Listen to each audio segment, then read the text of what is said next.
मैं अभी जिस जगह पर खड़ा हूँ ये एक हेल्थ एंड वेलनेस सेंटर है, दामलवारी में है। दामलवारी कहाँ पर है, इंट्रोडक्शन दे देता हूँ।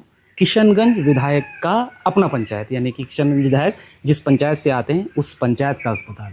और थोड़ा सुन लीजिए, जिनको विपक्ष में ढंग से काम करना चाहिए, यानी कि जो बड़ी पार्टियां इलाके की है, AIMIM, तो AIMIM के जिला सचिव का पंचायत, और उनके भाई भी यहाँ के मुखिया भी हैं।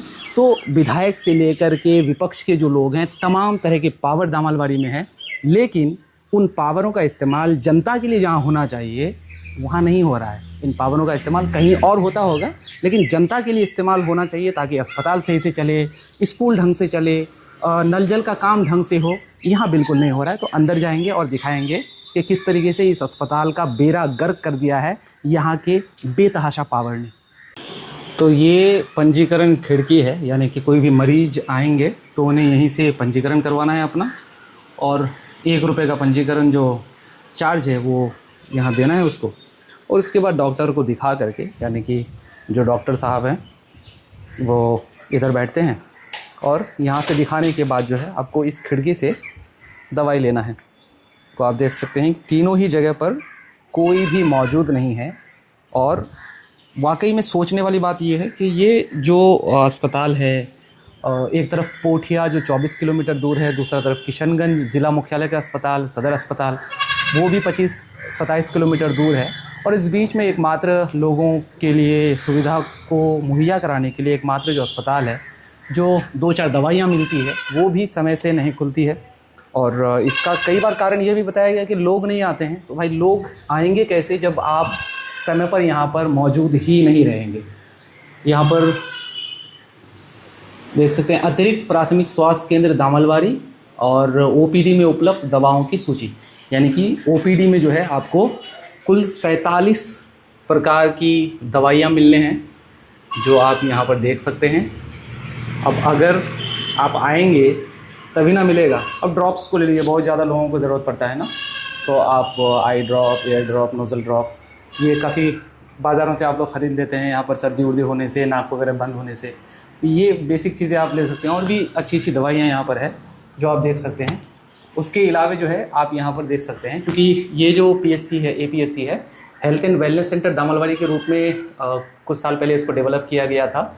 और उसके बाद यहाँ पर जो है ना प्रसव का भी काम शुरू किया गया था। यहाँ पर डिलीवरी हुआ करता था, लेकिन अचानक से पता नहीं क्या हुआ, जब प्रसव का भी काम यहाँ पर बंद कर दिया गया। और इतना बड़ा बड़ा नेता दामलवारी में होने के बावजूद, जो बाज़ारों में नेतागिरी तो दिखाएगा, लेकिन अस्पताल यहाँ उनका बंद पड़ा है, लोगों को सुविधा नहीं मिल रहा है, यहाँ पर उसको दिखाई नहीं देता है। तो आप देख सकते हैं उपलब्ध प्रमुख सेवाएं, यानी कि यहाँ पर अगर आप आते हैं तो आपको ये सेवाएं यहाँ पर मिलना चाहिए।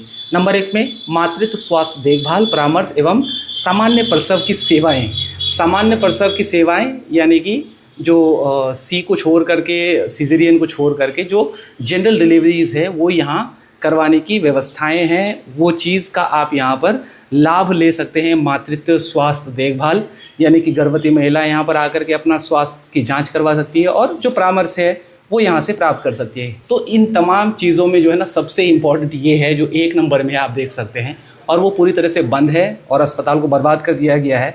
और ये बात समझ से परे है कि एक विधायक जिसका अपना पंचायत है ये, और वहाँ के अस्पताल का ये बुरा हाल है, आखिर ये कैसे हो सकता है। ना सिर्फ विधायक बल्कि एक इलाके की एक बड़ी पार्टी जो उभर करके सामने आई है, AIMIM, उसका जिला सचिव भी इसी पंचायत से हैं, वे भी नहीं आए हैं। यानी कि ना शासन और ना ही उसके अगेंस्ट में, यानी कि विपक्ष में खड़े लोगों में कोई दमखम दिख रहा है। फिर आप जितना भी नेतागिरी चमका लीजिए, नेतागिरी कर लीजिए, फिर किस काम का अगर आपकी नेतागिरी से बाकी लोगों को कोई बेनिफिट ना हो। इधर स्टाफ कक्ष है, जिस तरीके से आप देखिए यहाँ पर प्रसव कक्ष के सामने में जिस तरीके से बेंच लगा हुआ है, बैठने का जो सेटअप लगाया गया है, तो इससे साफ जाहिर है कि ये कितने दिनों से बंद होगा, कितने दिनों से खुला नहीं होगा। ये महिला वार्ड है, इसमें महिलाएं आ सकती है जिनको भी यहाँ पर एडमिट किया जाता है। पहले से यहाँ की साफ़ सफाई भी बहुत ख़राब हुआ करता था, लेकिन अब साफ़ सफाई माशाल्लाह से बेहतर दिख रहा है। कम से कम लोग अगर आएँ तो उसको यहाँ से बेनिफिट मिलेगा। पहले पंखा यहाँ पर नहीं हुआ करता था, पंखा वगैरह है, लेकिन पता नहीं चलता भी होगा कि नहीं। पीछे में आप बाथरूम एरिया है इस अस्पताल का, इसकी भी साफ़ सफाई ठीक ठाक ही है। तो कहने का मतलब ये है कि डॉक्टर जो है मनमानी तरीके से अगर अस्पताल आ रहे हैं तो ये ज़िम्मेदारी किन की है कि उनको बताए कि भाई आपको टाइम से आना है, आप यहाँ पर आएँ और लोगों को सेवाएं दें। चूँकि आप टाइम पर नहीं आते हैं इसीलिए यहाँ पर जो है आम लोग बाज़ारों से दवाई पैसे देकर ख़रीदने को मजबूर है, लेकिन यहाँ पर आना पसंद नहीं करते, क्योंकि उसके पीछे का मेन रीज़न यही है कि लोग इस कन्फ्यूजन में रहते हैं कि पता नहीं मैं जाऊँगा डॉक्टर वहाँ पर मौजूद होंगे कि नहीं होंगे। और दूसरी इम्पोर्टेंट चीज़, यहाँ के नेताओं में एक जो मैंने गंदी चीज़ देखा है, ये पेवर ब्लॉक का काम किया है। ये एक अस्पताल है और बाजू में आप देख सकते हैं हाई स्कूल भी है, कम्प्लीटली पेवर ब्लॉक का काम कर दिया है, बिना इस बात को सोचे समझे कि पर्यावरण को ध्यान में रखते हुए अगर मुझे पौधे लगाने होते तो मैं कहाँ लगाऊंगा। भाई अगर पेवर ब्लॉक आप लगा रहे हैं तो साथ में आपको पौधों के लिए क्यारी छोड़ना चाहिए, लेकिन आप सिर्फ पैसे बनाने के लिए पूरा क्षेत्रफल को ही बर्बाद कर दिया आपने, कंप्लीट कंक्रीट कर दिया। यहाँ पर पौधे कहाँ से लगाए जाएंगे। और अगर आप रिकॉर्ड खंगालेंगे तो आपको मिलेगा 1-2 साल पहले ज़रूर इस जगह के ही नाम पे और अस्पताल के नाम पे वृक्षारोपण का पैसा उठाया गया होगा। तो ये एक तरीके से कम्प्लीटली कह सकते हैं कि लीडरशिप की कमी है और देखरेख की कमी है। बस पैसा बनना चाहिए, जिधर पैसा बनेगा वो काम होगा, लेकिन जिधर पैसा नहीं बनेगा यानी कि इसमें जिससे सिर्फ आम लोगों को फ़ायदा होगा, इससे किसी को कोई फ़र्क नहीं पड़ता है कि इस सेंटर का बेड़ा गर्क हो जाए, मामला ख़त्म हो जाए।